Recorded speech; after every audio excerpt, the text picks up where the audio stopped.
ससा आणि एक असतं कासव.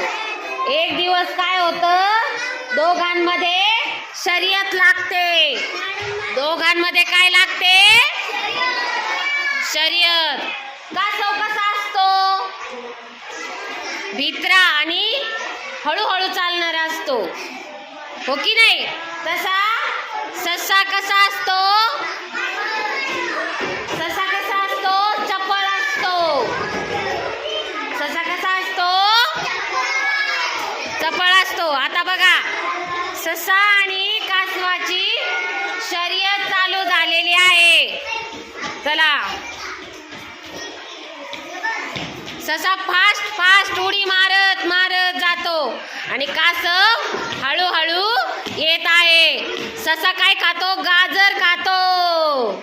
गाजर खातो, गाजर खातो. आणि गाजर खाऊन पोट भरल्याच्या नंतर त्याला छान झोप येते. पण आपला कासव हळूहळू हळूहळू चाललेला आहे आणि ससा छान झोपलेला आहे. आणि आता कासव डोंगरापर्यंत पोचलेलं आहे. बरं, शर्यत कोणी जिंकली?